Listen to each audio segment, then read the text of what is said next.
That's why I'm doing this type of work. Number one, educate the public for them to realize there's something missing. There's difference between elite level athletes and average people.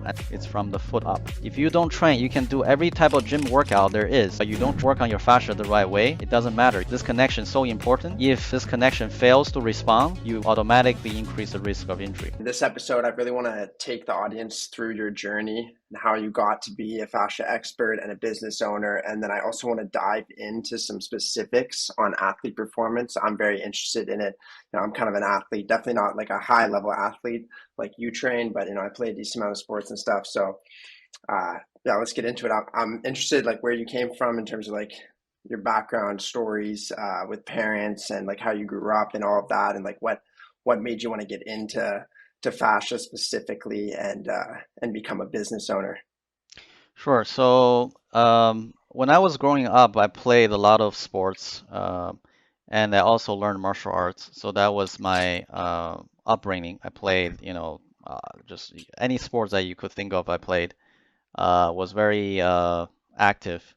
And I was born in Beijing, China. So my parents they immigrated to the U.S. So we're in New York now for the last 30 years. Wow. Um, I I I I graduated with a computer science degree and was very interested in technology. But I always had the passion for, sports, so I kept that up. I kept the training up. And one time I was, of course, play a lot of basketball. I had encountered a knee condition, so what we understand Mm-hmm. as patella tendonitis. Um, Mm-hmm.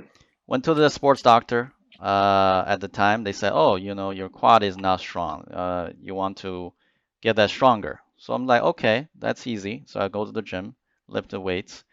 Um, I was very strong. I was two times my body. I lifted two times my body weight. But interestingly, the condition didn't go away, and it got a little bit worse. And then what I also noticed is that I had a friend, another individual who was very athletic, and he was skinnier than me, and he was more athletic, and he had no knee pain. So I'm like, okay, so whatever the theory is on the muscle, this cannot be true. If the muscle is the only thing, then how come I have lower performance and I have knee pain? So from there, that really piqued my interest, that motivated me to do more research. And of course, because I had an Eastern background in training, and we did not lift any weights for martial arts, and it was all, movement based. So I know there's something that gotta make sense. Otherwise, it shouldn't be there, right? So I invested a lot of money into EMG studies, and what we found out over time is that the elite level athletes, they're usually glutes dominant, so that they're very posterior chain dominant, and they're also fascial driven, meaning like they use the connective tissue, the tendons and fascia way more than common people. So from there, we did a lot of more, we asked a lot of questions. So the question at the time I was asking is, number one, what is the real difference between, for example, someone who's posterior chain dominant with someone who's just, average? And we found out a few key points. Number one, when the glutes dominant person or athlete, when they stand, they can stand on the ball of the foot, and they can be very stable because the connective tissue is able to suspend the weight from the heels, and they can activate the glutes in that position. So, I'm pretty sure you had your track coach or whatever, basketball coach tell you to stay on the ball of your foot, stay on your toes. That's probably something you'll hear that a lot when you were younger, right? Mm-hmm. But what does that really mean? It actually it's a function of the body that you can't just how to say it, manufacture it. You can't just say, okay, yeah, let me just stay off my heels by raising your heels up. That doesn't work. It should be a natural byproduct of this fascial connection from core to the glutes to the feet. Unfortunately, there was very little study on this, so nobody could explain it. So naturally, the mainstream coach would just say, "Oh yeah, stay on the ball of your foot, stay on your toes." But what they are actually describing is a naturalistic function of the fascia. And from there, I started to work with kids and young kids at the local gyms. And when I realized that the work that we do provided permanent results, we're talking about people who couldn't shoot the basketball very well to a level where they make 9 out of 10, 10 out of 10 in a row within a period of 6 months or so. From I where? Mid range or three pointer? well, it's not from three-pointer, but from mid-range, right? Yeah, yeah. But as they get better within a short amount of time, I know I got something really significant. I worked with another family who was in the state of New Jersey, and the parents was also, the father is also a basketball coach. It was introduced to me by another basketball coach, and we worked together. At the time, he had knee pain, so of course his condition was similar to me because I had the same journey. I had knee pain, and I started doing this training. I got rid of the knee pain. I was way more activated in the glutes. I was able to get them measured by a neurologist to see what is the difference and how am I able to do it, and if I can actually get decent level readings standing. So that was significant. So we know it's not just a figment of my imagination. There's actually data to back it up. Went to work with this family, and to cut the story short, 4 years later, he got Division I scholarship. Yeah. Wow. So from there, I know what I've done, the work that we have been doing, it's sound. And then, of course, during um, this period of time, I also did many other different researches and found out that a lot of the elite athletes' feet are different, not just, one or two. It's almost everyone who are on the top level in their sports. They all have a different type of foot, which I call the fascially molded feet. There are specific structures of the foot. For example, a very prominent anterior tibial tendon, which stabilizes the arc of the foot. For example, Interesting. and a lot of these people, if you play basketball, you see them, jumping, just incredible vertical jumps and reaction speed, accuracy, proprioception. All these has to link with the foot because they all started with the foot. And you don't necessarily need to have big muscles like what mainstream coaches want you to do, right? So they say, oh, bigger, faster, stronger. That's their concept, which is Mm-hmm. to, break up the muscle fiber and Mm-hmm. repair it so your muscle becomes bigger and stronger. With this type of hyperarch fascia training that we're doing, we're not breaking up your muscles. We are increasing the fascial integration with the muscle and making that muscle stronger in a different sense. Um, Mm-hmm. this was So overlooked. what's the difference between that strength and the trainings that are being done right now? Wait, say it again. What's the difference between that strength, like the one that you're working on, and the strength of just like, like what most of these trainers are training for? Well, the strength, it's not just a matter of strength, it's also how well your body moves. You can, for example, you can lift weights and break up the muscle. You can be strong in the gym, but you're not going to be pitch strong. Meaning when you start moving, when you start competing, are you strong in the athletic positions? There, Mm-hmm. a lot of people who are strong in the gym, they can translate. Whereas if you're working on the fascia, you're working with our method of hyperarch fascia training. We strengthen the body from the feet up through the fascial connection. The integration changes. You might not see bigger muscles, but your performance increases. Then once your fascial connection gets better, if you want to have big muscles, you can build it. That's not a problem. So it really provides a different perspective into the world of athletics. And so I didn't finish the whole story. So once we have good results, to Division I scholarship, I was able to work with professional athletes. And one of them is a UFC fighter, Zhang Weili. And at that time, she was ranked number 6 in the UFC in her division. And after 3 months, we worked together. we had a chance to fight the champion, ex-champion at the time, and she knocked out the champion in 42 seconds. And that, Wow. right, so that really, that really opened the door for my training because um, for her success, a lot of people question because at that time, there was a betting, Vegas betting, right? So my athlete was underdog, obviously. So a lot of people betted the other side to win, and they lost. Yeah. So I actually got a coach came to me because he lost on the bet. He's like, "How did I lose that bet?" He bet a lot of money at the time. He lost, so he wanted to find out more about the training, and we worked together. He had a back pain, very persistent back pain for over 10 years, and I was able to help him with the principles that I have used for the fascial training and also the corrective exercises. I'm also a certified corrective exercise specialist. So I combine both principles. Wow. I was able to help him, and his back pain is gone. Wow. So how did you like you transitioned from basketball to UFC? What was that transition? Like why stay away from basketball?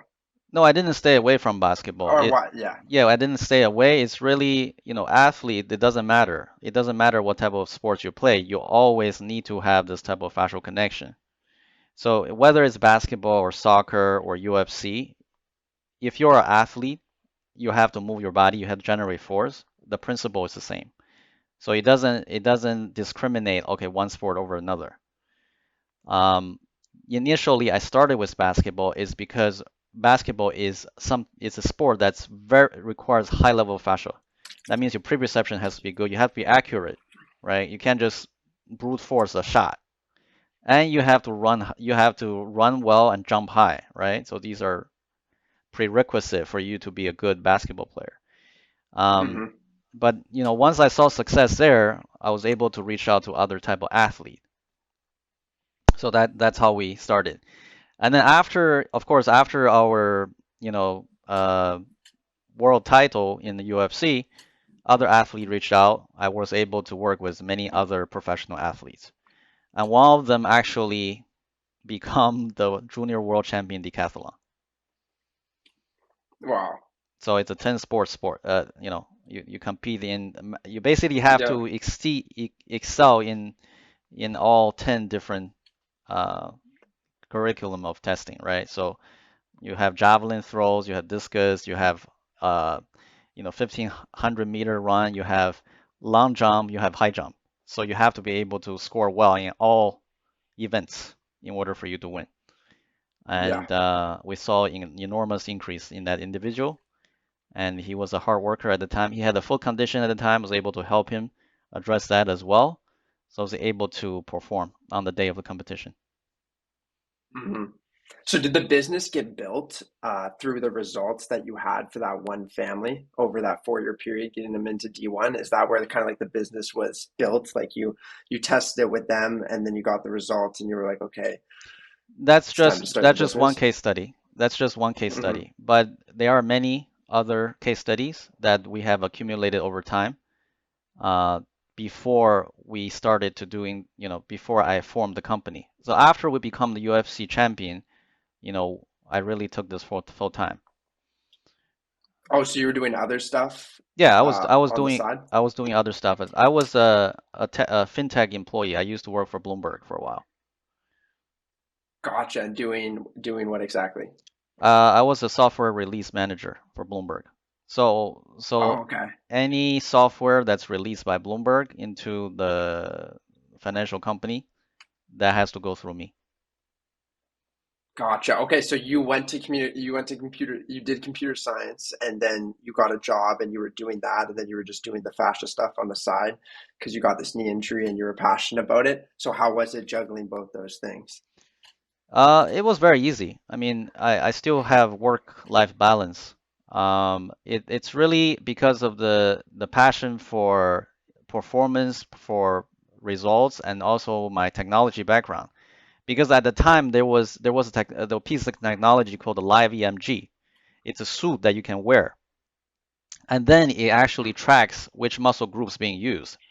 That was something really that changed the game for me because at that time I wanted to know, okay, is the question is, does a elite level athlete move the same way, use the same muscle groups as a average individual? The answer is no. Once we studied it, it's no, because the firing recruitment pattern of the body is completely different. Someone who is on the elite level when they walk, it's all glutes, a lot of glutes recruitment, just walking. What? Wow. But average people, you get no reading in the glutes. It's all quad. That's a big difference right there. So the question becomes, okay, how do we get, this guy who's using a lot of quad to be firing the glutes in their walks? And if we can achieve this, we achieve something fundamentally groundbreaking. Wait, so what's the process of that? You Well, know, the how can it's someone go from quad dominant to glute dominant? Like I feel like that's a crazy transition. that is a crazy crunch. It's a neurological training that we're doing, and it has to happen through the fascia because the foot is a anchor for the fascia. It's just like our hands; they are mechanoreceptors, and they need to be stimulated. And average people, when they are when they are developing their body and growing up and playing sports, they don't develop their body in the most naturalistic way, meaning they're not stimulating their plantar fascia barefooted. So of course, Mm, with your sensory organ shielded, you're not going to have the best stimulation or the best result. The people mm, who are usually, for example, if you're talking about soccer, right? A lot of the Brazilian, why is a lot of Brazilian footballers, they are very good and they make to all the way to the top? Is because they have a culture of playing football barefooted. So they're able to stimulate the plantar fascia and build this connection up. Of course, it varies from case to cases, depending how well the mechanism of the foot expresses itself. So what I call the hyperarch mechanism is a specific fascial structure of the foot that we're trying to train for because the fascia is a structure. And not many people, like, even if they are playing barefoot, they might not be able to tap into this structure. But they are going to be certain individuals that are able to. So these individuals, they reach the top. mm. So the So the mhm. how do you train the fascia as like a basketball player or something? You know, a sport that you need to play or you need to play in shoes and stuff. So what we do is we do the training barefooted, and then once we are able to express the mechanism in the foot, build up the fascial structure in the foot, and strengthen the foot, we then ask the person to wear the shoe. So he can still, Mm, because a lot of people, what happens when they don't have barefoot training or they don't have strength in the foot, whatever their movement is they're doing, their brain is not registering any engagement in the foot muscles. That's something that many people don't mm, understand. If you have an average person wearing the shoe over time, that shoe is going to relax the 29 muscles of the foot. They're not going to be using the muscles of the foot to the extent if, let's say, I have you train barefooted. Very different. So what we do is we do the hyperarch fascia training barefooted. We stimulate the neurological pattern, make sure that the person understands exactly what needs to happen, and then once we build up this fascial connection, we have the person put on the shoe. The mechanism and the fascial tension can still exist in the shoe, so that person's fine. So that's how we able to build up the athlete, for example, playing basketball. gotcha. What about playing sports, like some sports barefoot and then some sports with shoes? Does the barefooted sports translate to the shoe sports in terms of making like your like for example, like if I play spike ball barefoot, right? Will that translate to better, you know, foot health and mechanics in basketball? If you are younger, yes. Let's say you're between the age of 6 and 13 years old, 6 to 16 years old, yes. That's the golden age for developing your fascial connection.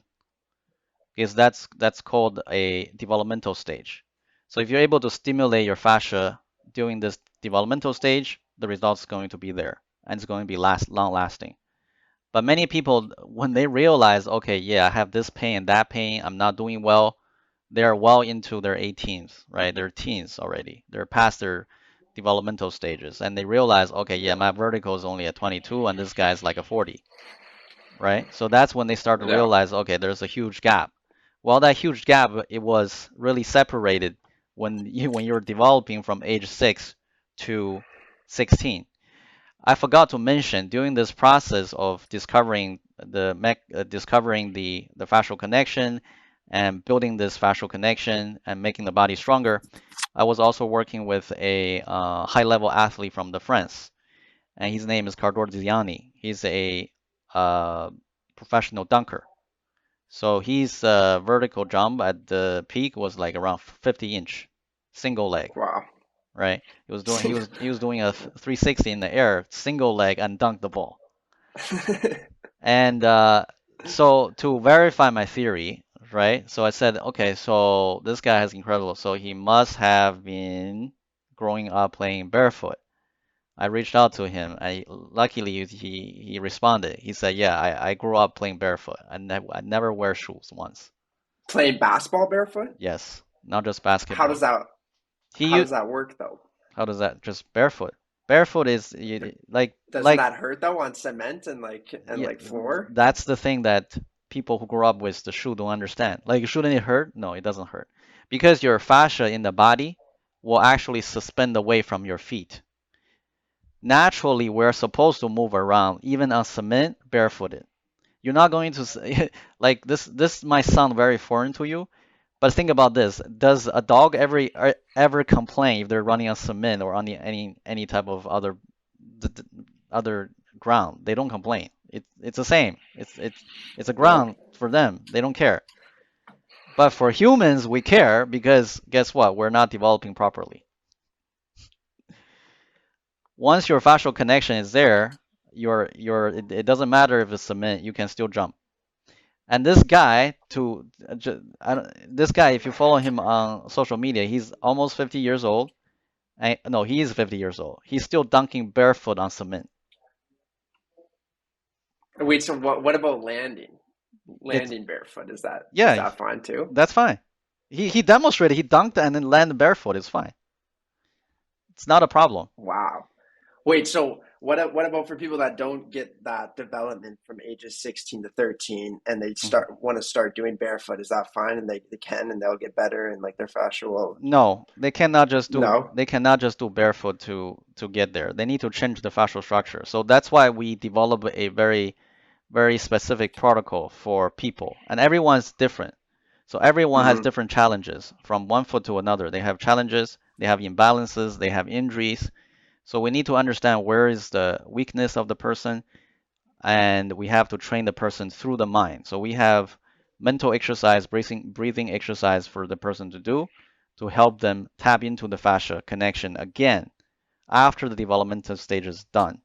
So if you're just asking, okay, can a person, for example, um, after their teenage years, can they just go barefoot and get the athleticism like an elite athlete? The question is no. The answer is no. You can't get there because the fascial structure of the foot and the body is already developed differently. So you have to build it. You have to build a new one, and to build a new one, you have to use a lot of energy from the mind. You have to really change the neurological wiring. So that's what this training is for. Wow. How long does it take usually? I mean, I guess it varies between each Yeah, person. yeah, it varies because everyone's fascial condition and fascial connection is different. So, like right now, I'm working with people, in their some kids they're around 13, some kids are older, like 16, 17. Their fascial structure is different, so their connection is different, and we work on these type of we stimulate the foot, we stimulate the mind, and we build this fascial connection from the ground up. and and once they start to feel their glutes functioning the right way, their speed vertical goes up.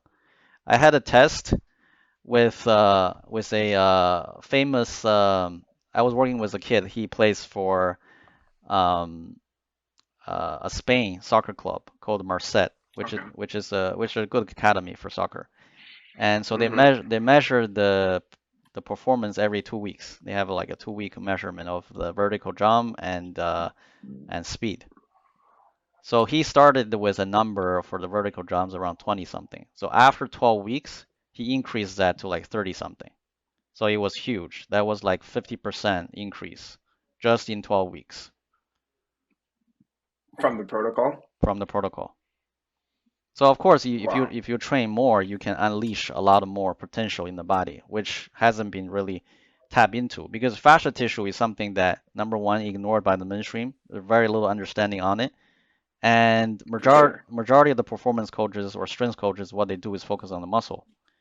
So our approach is very unique because we know the muscle can give you a certain level of results, but we can help you integrate the fascia with the muscle better, and not necessarily you're going to have big muscles, but you can have more performance.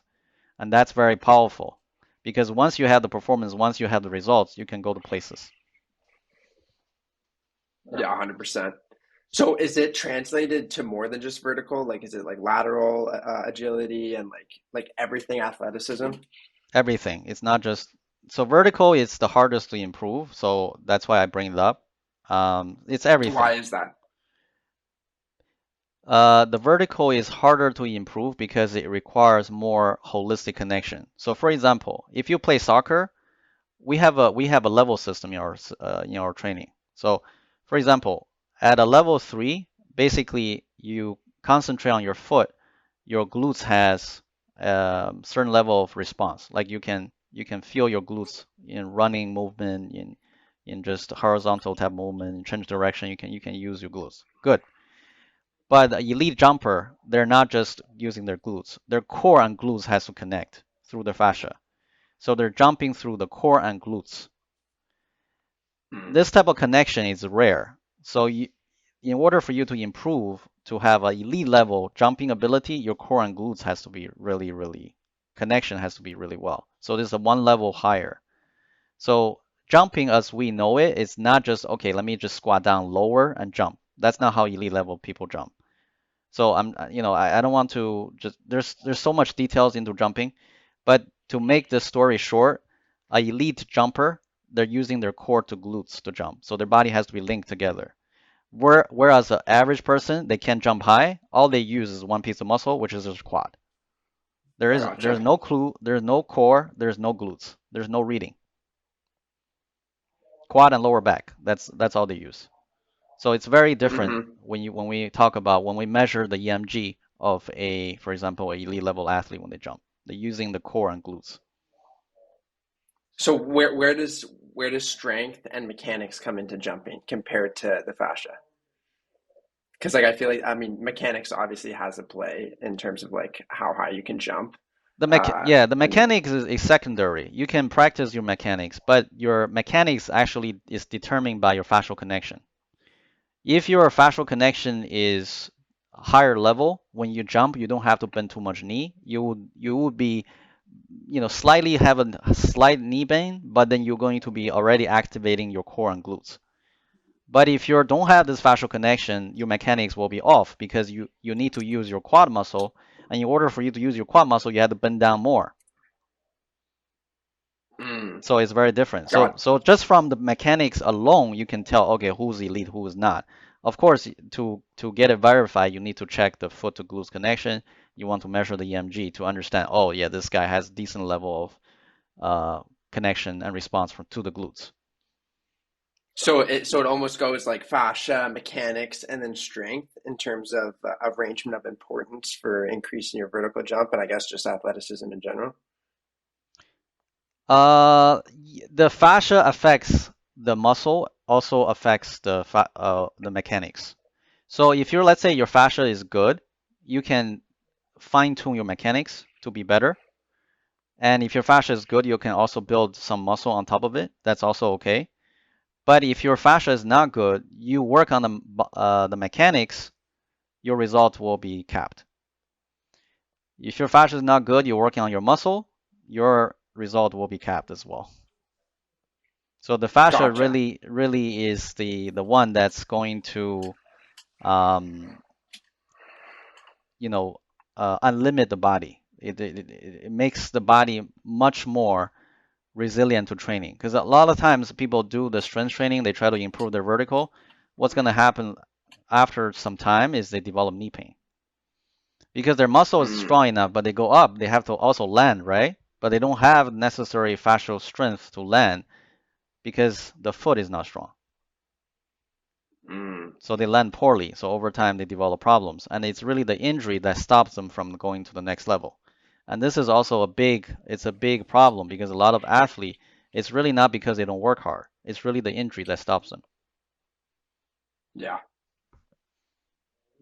So for like the average person, it seems like fascia is like the most important thing that someone can focus on. Like someone who's like relatively athletic and like, plays sports and stuff like that. Like what could they do to improve their fascia Yeah, so in the next year? I have a social media on Instagram and also YouTube. They can do the basic three HFT exercises to help them, number one, reduce the fascial adhesions, and number two, to increase that connection and the stability. Because all these things are tied together. It's not just, okay, let me just get my quad muscle strong or let me get my glutes muscle strong. It's really this holistic connection from the foot to the glutes to the core.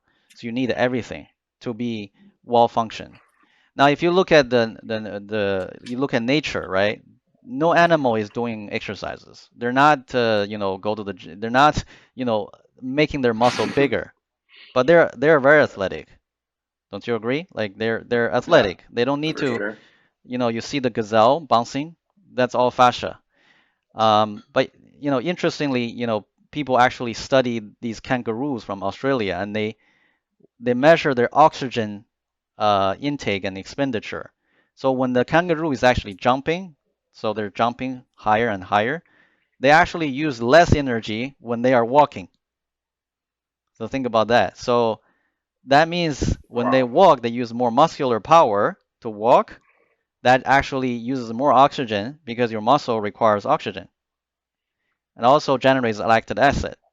But if you're using your connective tissue to move around, it's free energy. Wow, that's crazy. Yeah, and we actually verified this, right? We verified this by people doing simple hopping exercises, one leg, and we actually measure their heart monitor. We hook up a heart monitor and measure their heart rate. So the person that has good fascial connection on one side of the body, the heart rate does not increase much. But when they measure on the side that's poor in fascial connection, the heart rate jumps up like 40 points. Yeah. So we kind of verified it because Wow. Is yeah, that yeah, is that common to have imbalances very common. in It's common because if you, for example, you play any type of sport that you use one part of the body more than the other, over time you might develop a imbalance. It's common. If you have an injury on one side and you don't take care of the fascia on that side, it's very common to develop compensation patterns. If you have a traumatic event, for example, you got into an accident or some type of emotional event, even those type of things could create fascial problems. because it's neurological? Yeah, fascia does store, a lot of neurological information. So I've seen people working with me, they start crying Like because while doing exercises and stuff? while doing the rolling, yeah, because there's certain release from the tissue. The tissue has not only remembers, so the sensory organ in the sensory nerve in the fascia is 10 times more than muscle. So it's much more powerful in terms of storing information. And this is also why elite athlete when why they're so accurate because their whole body is meant to do one thing, and they can do it accurately. For example, shooting a basketball, they can configure their fascia to remember that action very accurately and it's stable. Why average people cannot do it? They don't use the fascia connection the way that the elite athletes do. They don't have it. Hmm. So it doesn't matter how much practice, how many hours they put in, they don't go to the next level. So instead of going out and like shooting basketballs and stuff, they should really be working on their fascia. Exactly. Exactly. And it would make them more accurate when they go out and shoot. Correct. Your fascial connection has to reach through a certain level that your glutes start to function in an upright position. Then you can use it. Then you can increase the result. But if you just try to shoot, of course, it's gonna give you a certain level of result, right? I'm not saying like if you just hire a shooting coach and help you correct your mechanics, you're not gonna get result. You're going to get result, but that result is gonna be capped. But if you're working on the fascia side, you match the underlying neurological connection and the fascial connection. You are built the same way as an elite athlete. Now you can really take your game to the next level because everything Mm. everything matches. So this is also very important in technology, right? Because my background computer science, this really helped me understand. Because if you just program one statement with a one wrong comma or one wrong variable in that statement, that whole program crash. Yeah. It's not gonna work. Yeah. But when we're talking about athletics, there's so many variables. You have to make sure every single variable is the same. When we're talking about, performance, or when we're talking about, okay, let me copy what this elite athlete is doing. If you're saying, okay, yeah, this guy is good. For example, you're saying Kobe is good. Let me copy Kobe's form, right? That's good. There's nothing wrong with that. But are you copying the underlying neurological conditions, right? That's very important. So you're copying Yeah. the form is good, but you don't care about how the muscles are firing within his body, then that doesn't do any good. Yeah. So how can people track fascia improvements? Like just like by themselves, if they're like trying to do exercise or improve their fascia, like how can people track that or like, realize that they're getting better over a period of time, whether it's like, correlating to what they're doing in sports and stuff, like how can people really understand the benefits and improvements? So they can track themselves by number one, the level of fascial adhesions. So I have released a fascia chart where people can follow and roll their body. If your fascia is not good, it's like a tent. It's like a tent or a bouncy house that's collapsed. So if your fascia tissue collapse, it's gonna hug onto your nerve endings. Of course, you're not gonna feel good. So when you roll the body, you're gonna have a lot of fascial adhesions. But over a period of time, if you're doing the fascial exercise correctly and you're doing your sports, your fascia will start to structure them based on your movement. And then when you roll different areas of the body, for example, your calves, your foot, your glutes, the fascial adhesions will drop tremendously. So this is one way you can measure your performance. Of course, you're going to feel very light on your feet as you're getting better because Mm-hmm. your body weight, you don't feel very heavy in your legs anymore. And the another part is your glutes response. If you're running, so for example, if you play soccer, running very heavy on the running. If you're doing sprint, field and track events, afterwards, where do you feel sore? Are you feeling sore in the glutes or core, or are you feeling sore in the lower back and groin and quad? So these are very important. If you're constantly feeling, okay, my quad, my groin, my shin, and it's hurting, that means your fascia is not good. Your connective tissue is not good. That bag that surrounds everything, that integrates everything, that has problems. But if you're getting better, you're feeling more glutes, that's a good sign. So that's how elite level athlete they're getting better through movement alone because they can tap into the glutes and core. But average athlete they can't because when they run afterwards, all they feel is, oh, my lower back is very tight, my hip flexor is very tight, my hip or TFL is very tight. These are wrong areas because the body through the fascia compensates. So the fascia really is the one that dictates how your body going to use these muscles. Yeah, 100%. Okay, well, this is really interesting because like I play a decent amount of sports and like I'm relatively athletic, but I definitely have some fascial problems just from like what you're talking about.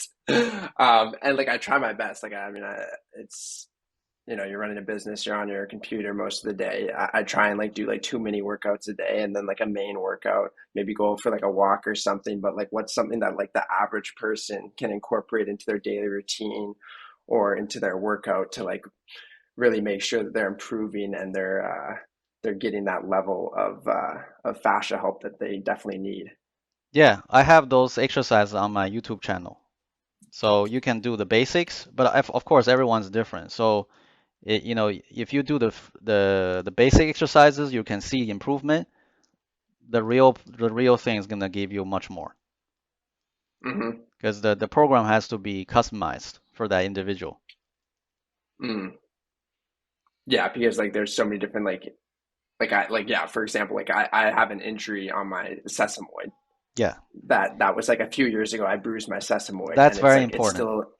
it's still a little aggravated, right? So like there would definitely be some different exercises for strengthening, and it might be aggravated walking on pavement for a long period of time. Right, so you can't even walk on pavement. So the first thing is to reconfigure the bones of your feet. So the pressure areas has to shift.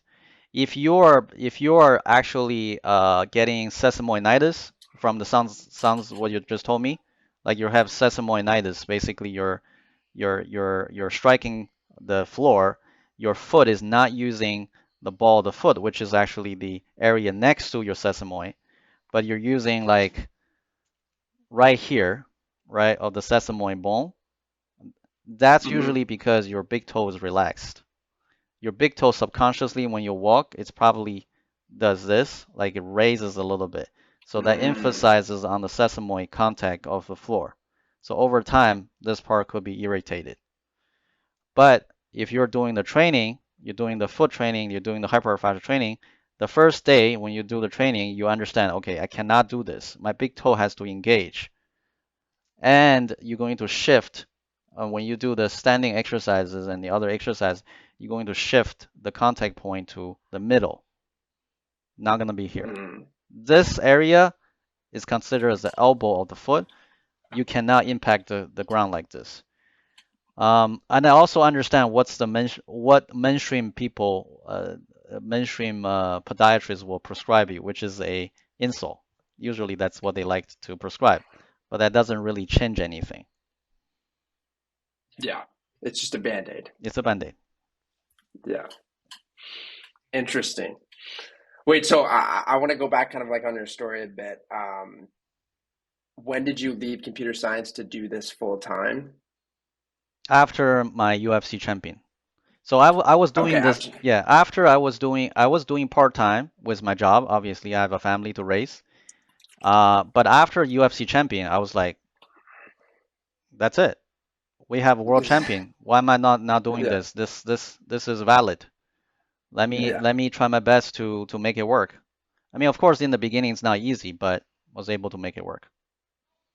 yeah. That's kind of when like the maybe the imposter syndrome let up a bit, and you were like, "Wow, this is the real deal. We can get this done." Yeah, it's really about making a name for yourself, right? But if you have results to back it up, you just need to, work with people who are willing to um, take small amount of risk. Because the risk, it's really about risk, right? So if you are nobody, everyone has the same level of certification, why they should work with you, right? But if you have Yeah, results, oh, yeah, world champion, yes, good.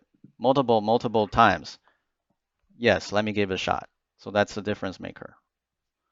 yeah. So that what the opportunities just kind of flew in Sure, after that. sure. It opened up many more athletes because they see Uh-huh. they see result. They're Did like they reach out to you? they reached out to me, Yeah. so I don't have to constantly reaching out to people, right? Before it was okay, introduction done by a third party. They introduce me to someone because they understand this person, this athlete is suffering from this condition. Try to help them, right? Now it's like, oh yeah, people come to me. Yeah. That's awesome. And then, so like, where are you now, and like, where are you looking to go with this? Like, do you have any like goals or Yeah, things that you really want to accomplish, people you really want to work with? yeah. I want to work with every major sports team. That's the ultimate goal. Because right now, I mean, I've already gotten results for football players, in the highest league of competition, right? In MLS in Europe, there are football players that they play for La Liga. They had the best physical therapist that the team can afford, and they don't get the results that they want. They come to me.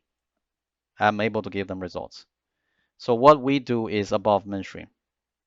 Hmm. And we also measure their performance. And the performance is not measured by me, it's by their team. And their Mm. team is able to see significant increase in stamina, in vertical jump, and in running. So this tells me that if a sports team were able to secure a good relationship with the team, we can not only help just one individual, we can help the entire team. And there is a research that was out there that was done.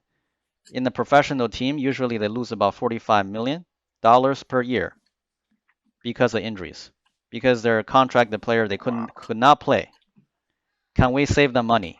Yes, absolutely. We just need one team to prove it. Wow. So when you would like work in with them, like how long would you be on a contract, and like how long would you take to like kind of like change their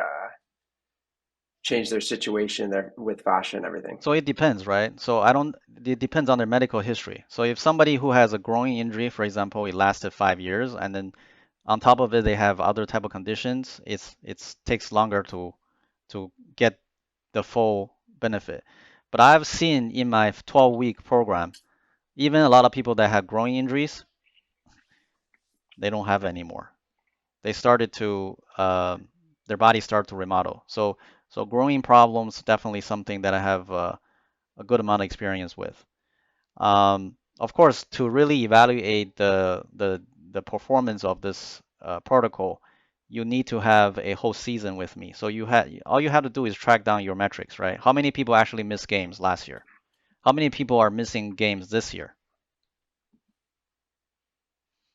Yeah. So it's easy. I mean, once we start to work, all everything will be tracked because we already track our own metrics in terms of how the person individually is doing, in terms of how his body is responding, where he's using his muscle groups. Are they using the glutes properly? Are they using their core properly versus quad and groin, for example, or TFL? If they are running and then they are using the correct muscle groups, which means glutes and core, they're going to have a much less risk of injuring, for example, they're overusing their TFL or the quad. Those areas tend to have problems. Hmm. So going back to like the regular person, like for them to measure whether they're using the quad and abs, does that have to do with like, sorry, the glutes and abs, does that have to do with soreness, in terms of like that would be like a good indicator like Yeah, of you kind of shifting over? yes. So your body will tell you how you use your body after the game. Like, where do you feel sore the most?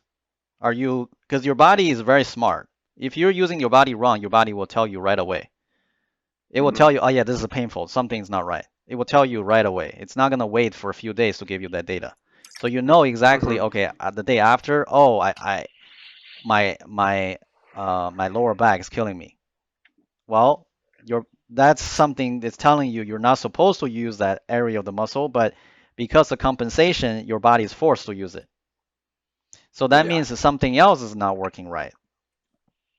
So you have to change it. Hmm. Now, if your body is Hmm. behaving correctly, then the area of usage will be in the glutes and the core, which your body likes it and it will make it stronger. You will feel sore in the right places, but you're going to end up stronger. So basically, elite athlete, they are compounding the results over time. But average people, they're decreasing the result over time Jesus. because you're always using your body wrong. Yeah. That's why it Yeah. complains. Yeah. That's why everyone has like these injuries, like lower back pain and knee pain and all that stuff, eh? Yep. Wow. So did you have any like mentors along the way, like, or did you just kind of embark on this journey This yourself? is my own journey. Yeah. No mentors. Like no influence So in terms of getting into this space coming from computer science? no, I told you like I had an Eastern background. Martial Yeah. arts. Martial arts is one.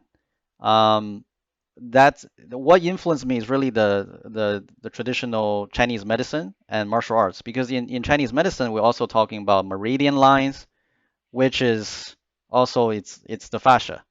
Like how does the pointing inserting a needle in you, how does that help?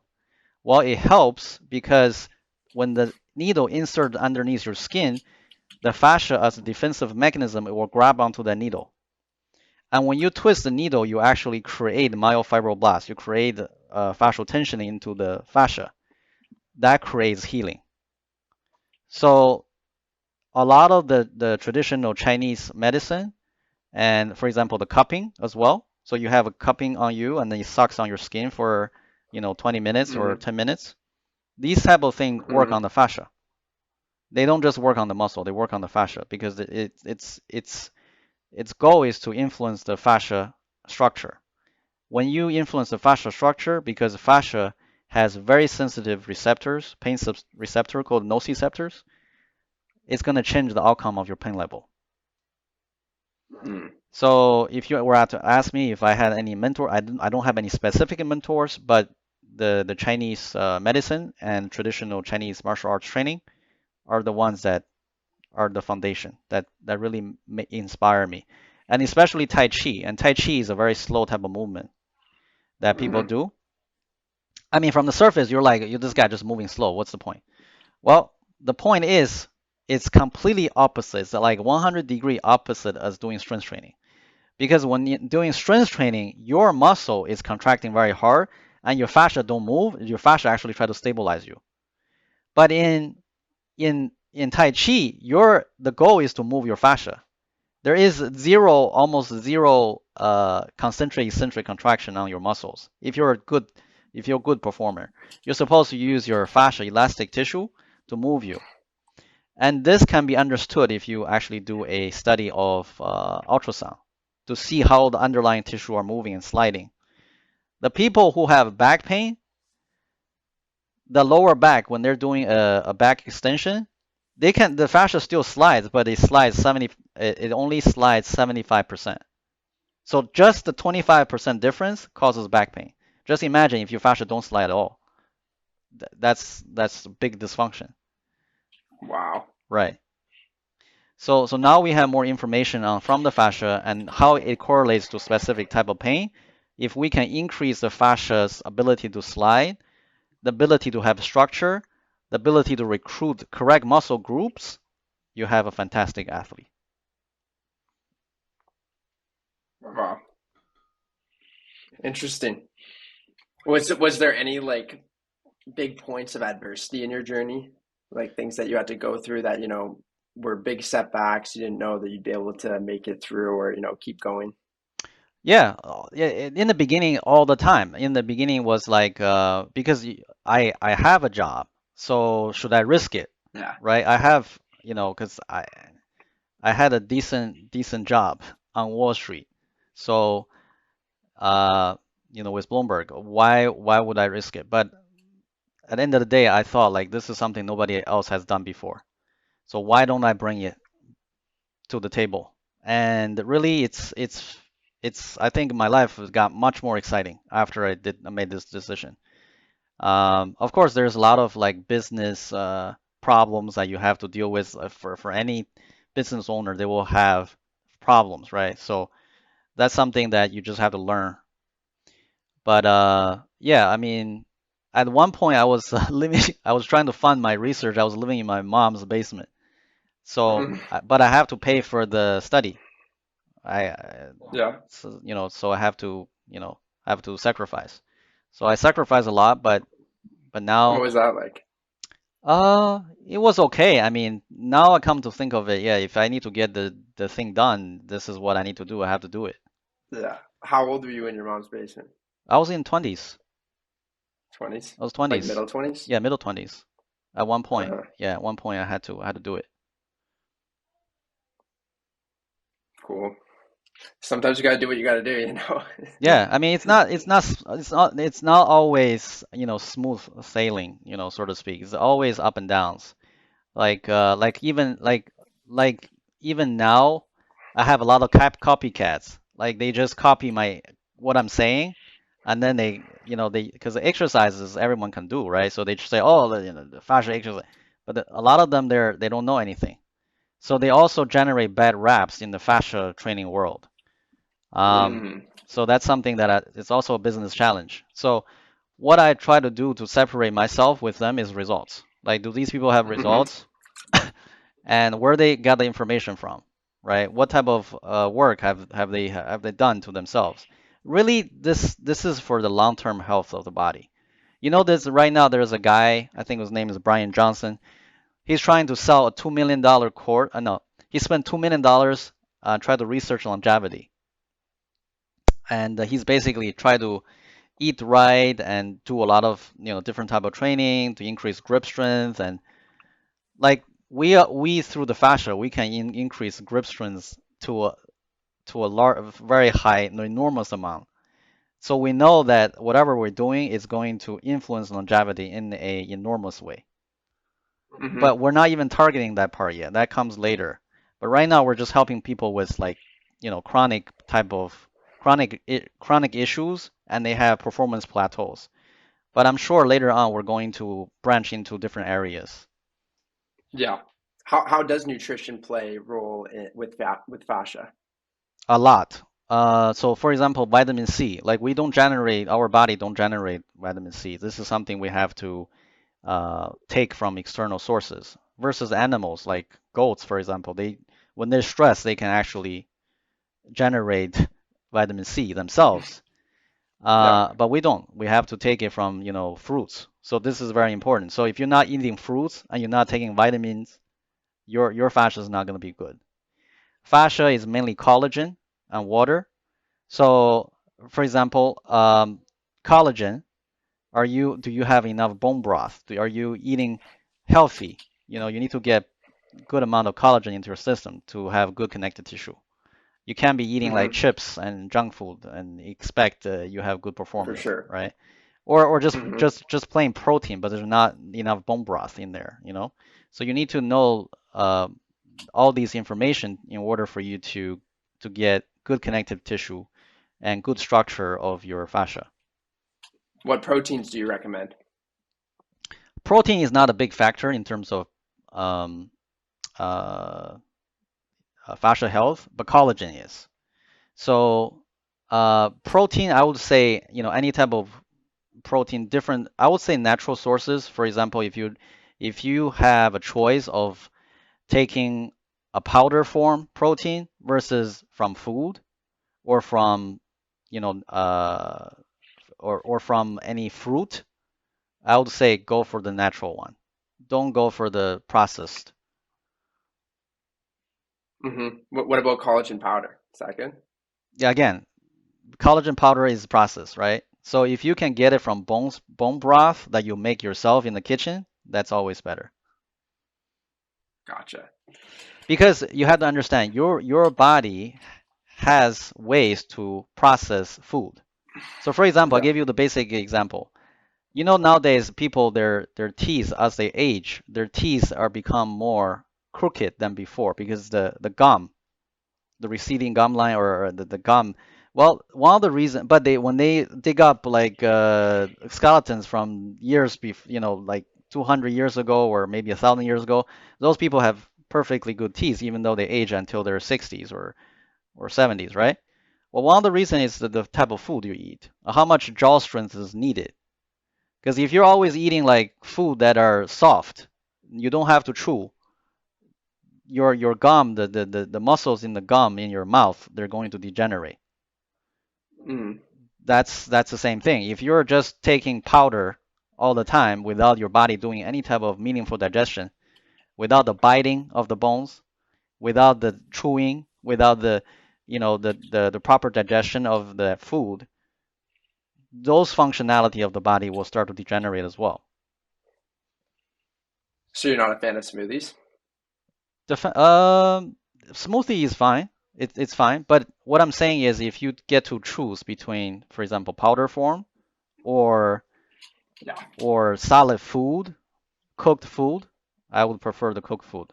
But of course, the smoothie has its benefit. Like if you really need a large amount of protein or this amount of collagen in one taking to save time, that would be the good solution. But in the long term, you still want to have, if you have the time, cook your own collagen. Yeah, for sure. I'm interested to get your take on this because, like, I feel like we're definitely in like a sitting epidemic where like people are sitting for long periods of time. I'm interested to see like what effects that has on the fascia and Very like bad. what things people can do. Like like I sit a decent amount, but like I try and get up, uh, every once in a while in between tasks and stuff, and like walk around, do some exercises. But like, what are your thoughts on that? Well, the sitting is really bad because there is a research out there already. They measure the person who sits, for example, 8 hours, and week 1 and week 12 to see what happens.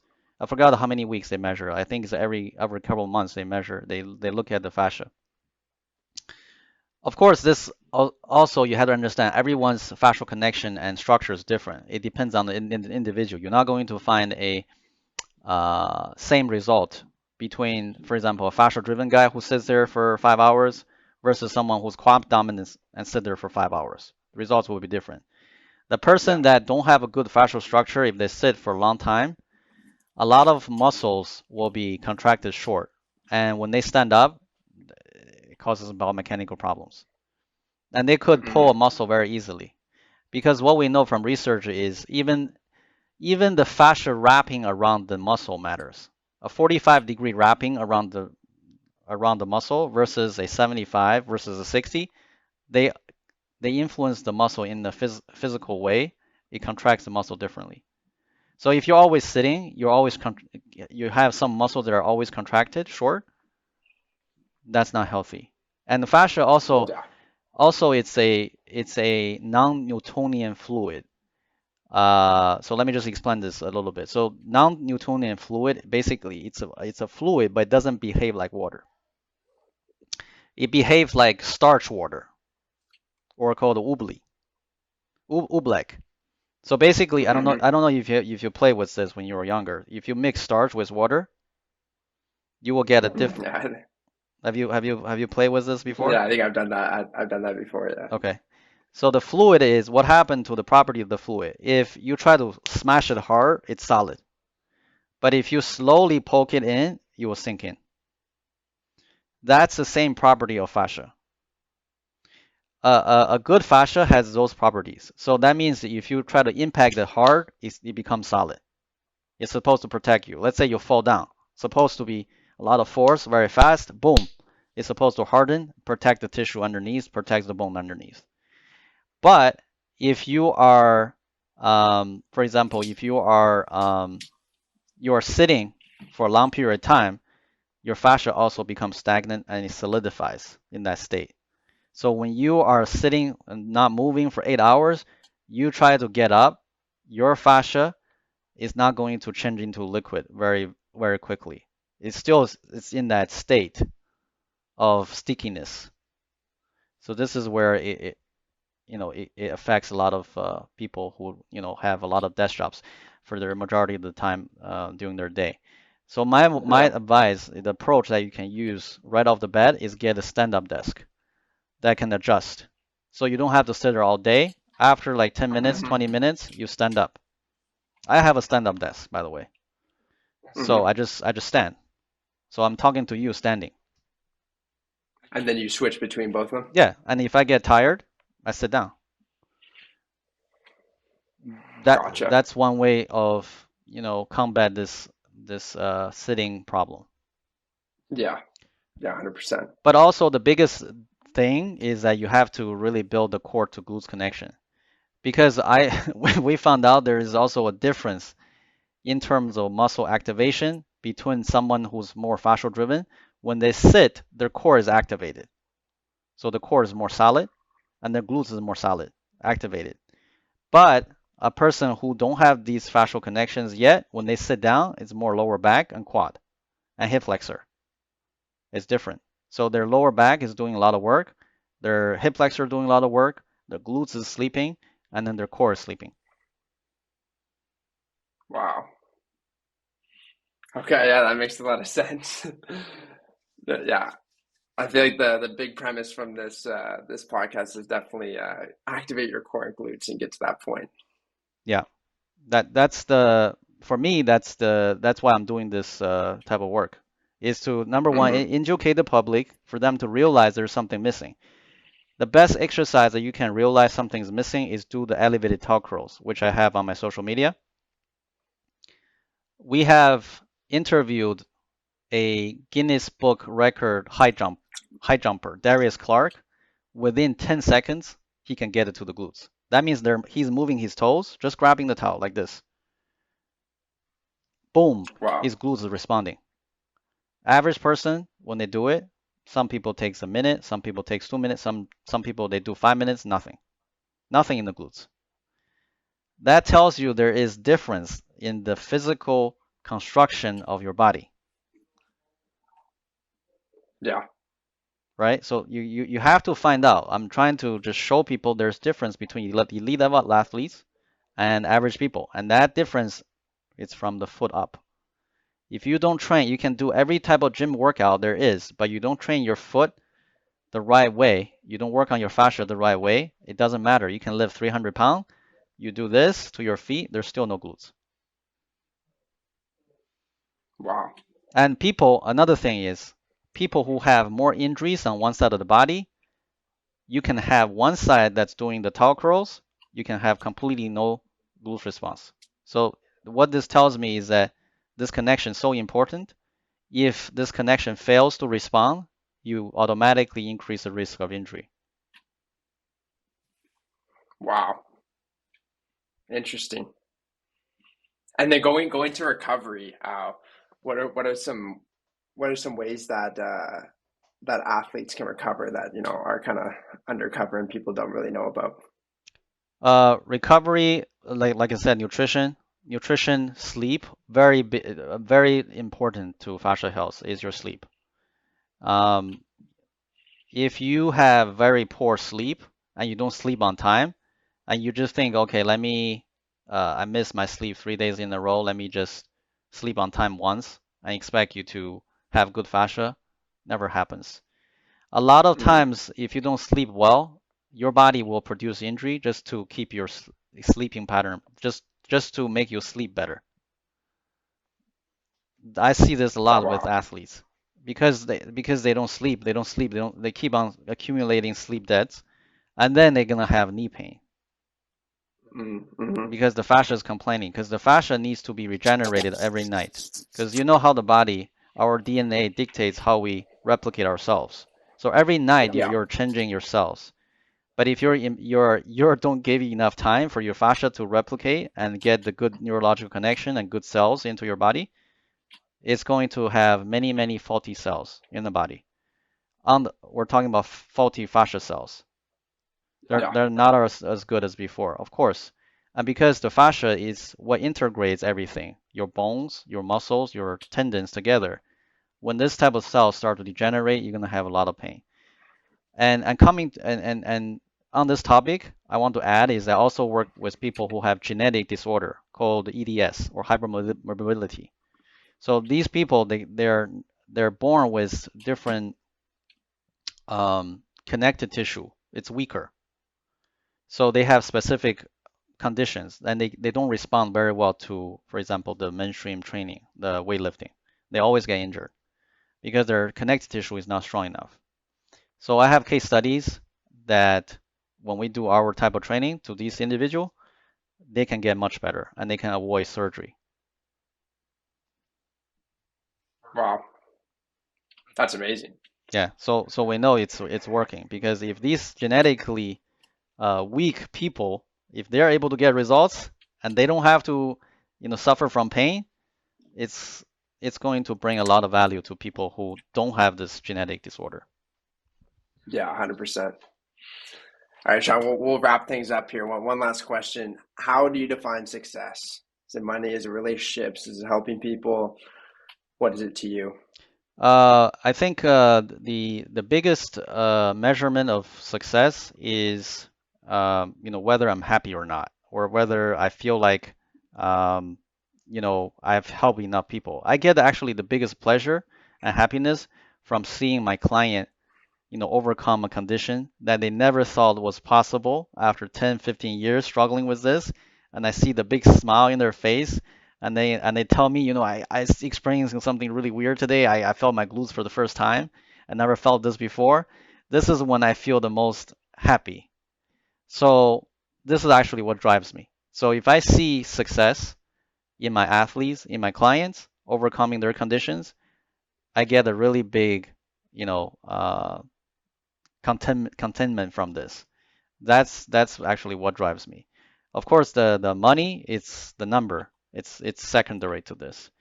But Hmm. I would first say, it's the to see the results from my clients, from my athletes. That's really important. And I also want to say, like, later on, I would like to get recognized for this type of work because we're still growing, right? And of course, I have many haters and many doubters. I want to prove them wrong. So at the end of the day, if I'm on ESPN holding that trophy, I'll be very Yeah, happy. yeah. No, yeah, that's awesome. Thanks so much for being on, Chong. That was a really interesting episode. A lot of value shared.